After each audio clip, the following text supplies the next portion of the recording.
Round 5. Fight! Alrighty, so about 4 years ago, I put the May internal miking system into my drums.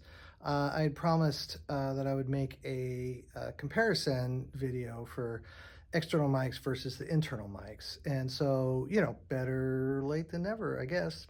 So here I am in the studio at UNO, University of Nebraska at Omaha, in order to do some comparison and fix some things that I've noticed have been an issue. Hey, look, there's my hand. Okay, I'll just leave it like this. So over the last few years of using the internal mics, they seemed great for a while, and I constantly asked sound guys, sound people, hey, do they sound good? Do you like them? Whatever, and people are like, yeah, sounds great.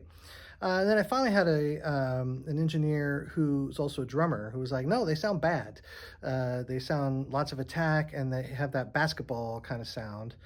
And so I moved them from being very close to the top head to being closer to the bottom head, still pointed at the top, and did some testing and noticed I still get the basketball sound.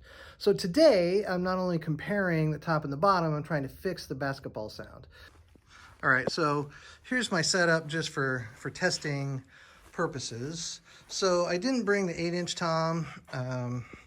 So typically when playing live, I use the 10 and the 12 and the 14 floor and sometimes the 16. I rarely use the 13, as you can tell by it has hardly any scuff marks on the head.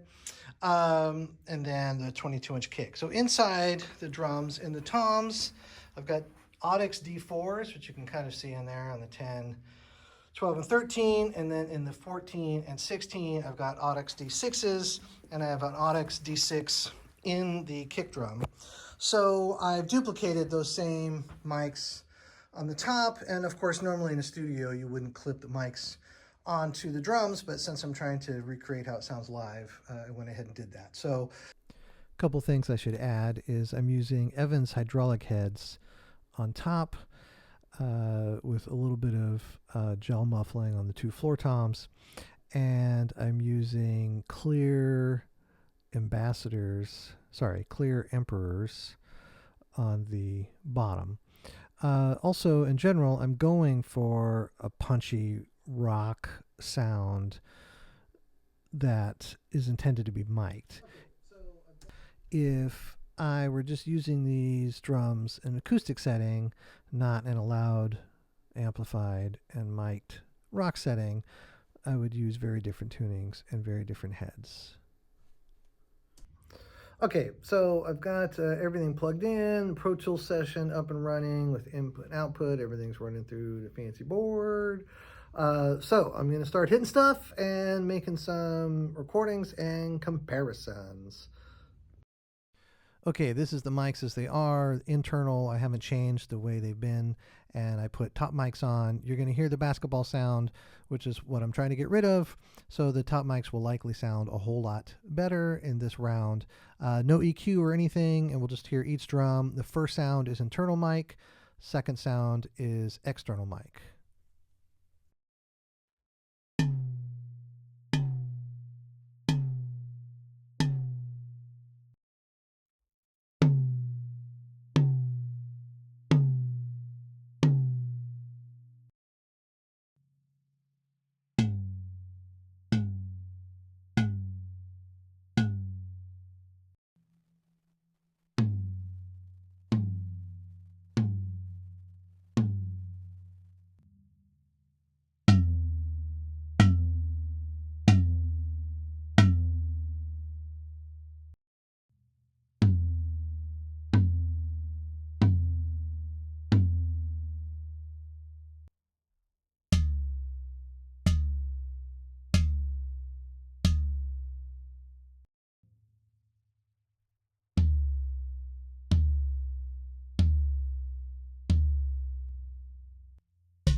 Okay, so as expected, the external mics mounted on top sound way better. So I'm going to start messing around with stuff. I think the 14 and 12 were maybe the most egregious, so I'll start messing around with those and see what we end up with. All right, I saw somebody suggest this online. I'll look it up and give them credit. And this is stretching a piece of fabric, in this case a cut up t-shirt, which is I think is what the person suggested, bisecting the drum, and we'll see if it works. That's my first attempt, leaving the microphone in the exact same spot.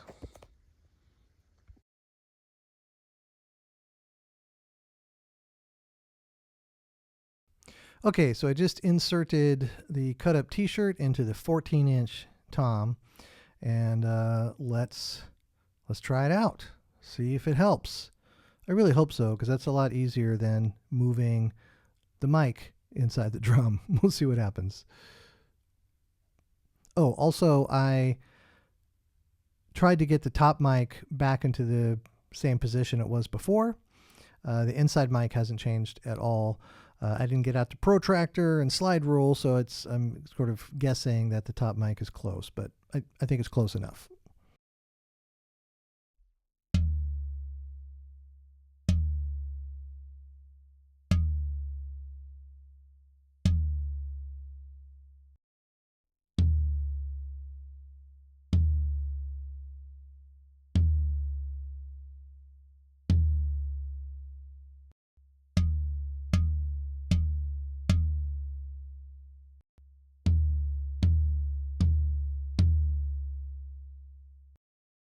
Unfortunately, still basketball sound, top mic still sounds much better. Just for fun, here's the first bit of inside mic without the t-shirt in the middle, and then inside mic with the t-shirt.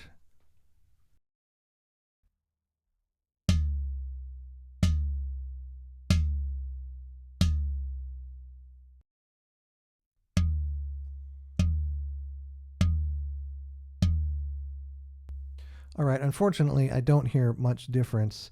Still pretty basketball-y. When I put the bottom head back on after putting in the shirt, I pitched it up just a little bit higher, I guess. So that's really the only difference, is I hear a slightly higher pitch on the drum, but still pretty basketball-y. Next, we'll compare the top mics, which still sound way better than the inside. So the first sound is no shirt, and the second sound is with shirt.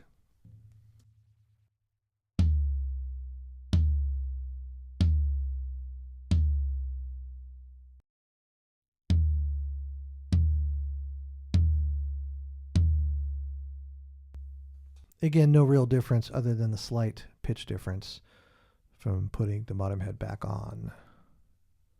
Maybe I didn't use the right kind of t-shirt.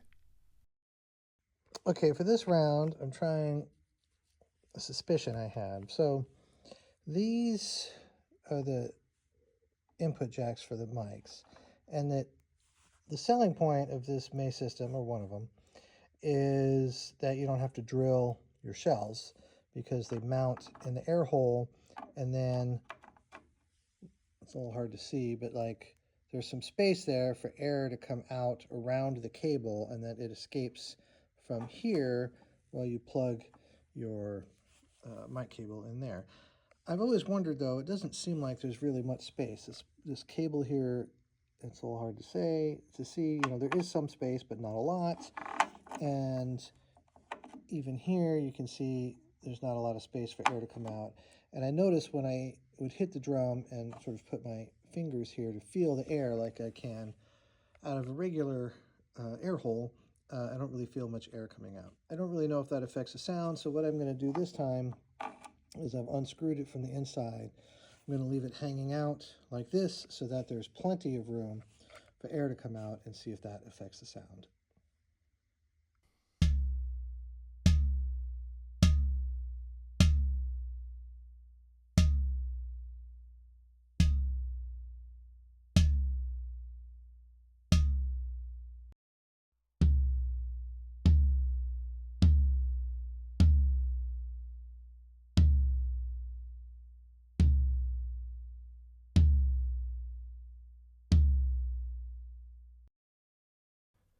All right, well, that didn't really make much of a difference either.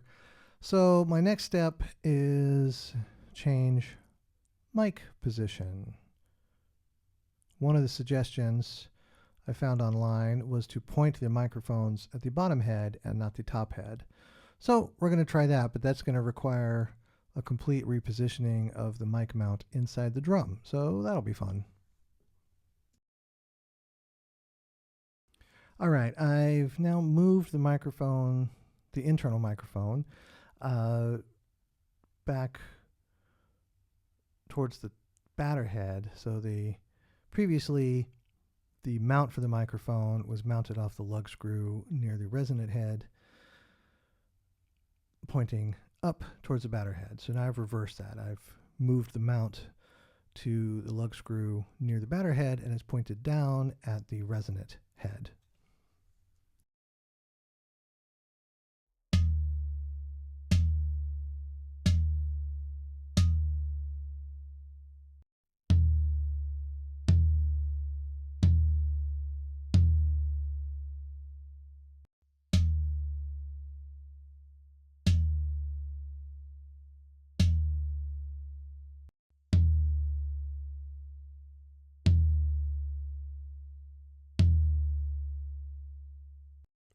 So that was the internal followed by the external again.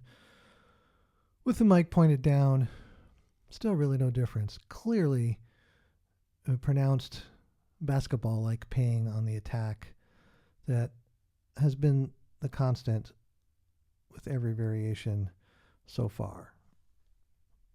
And again, the external mics sound a ton better. Okay, here we are again. So let's see, let's recap. I did them just like they were, they sounded bad. I did the t-shirt thing, still sounded basketball-y. I did the open up the air hole, still sounded like basketball. Did the reposition the mic, pointed the other way, which I didn't video, but did record, also still sounded the same basketball-y. So now, last thing I'm trying is to put a piece of foam in part of the shell to maybe absorb some of the attack reflections that might be bouncing around inside the shell that might be adding to the basketball sound. So we'll see. Okay, so with the foam inside, each set of hits is the internal mic and then the external mic. There's 3 sets.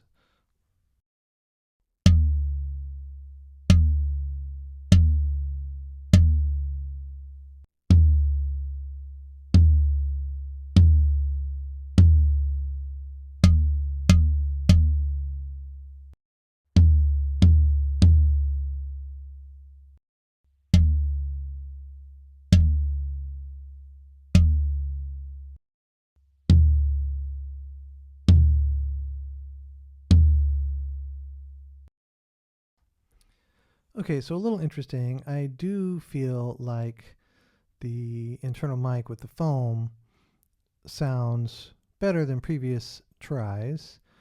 And the external mic, I think, still sounds a little better, but not as much better.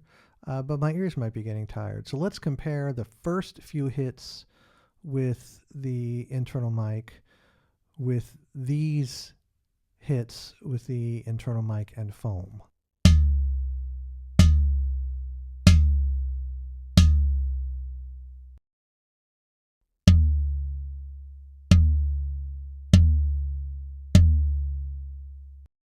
All right, so since I had some time and thinking I might be abandoning the internal mics and going to top mics, I decided to test the Audix D6 and a Sennheiser E604. And since I was in the studio and had a Sennheiser 421 accessible, I threw that on there just for fun as well. Okay, as promised, here's the comparison. The first sound comparison for the top mics of an Audix D6, a Sennheiser 421, and a Sennheiser E604. Yes, I realize these mics are not created equal. The D6 and the E604 are the most likely to be used live because that's what I have access to. So I just really wanted to see how they compared. And the 421 is a standard studio mic for toms. I thought I'd just throw it in there for fun.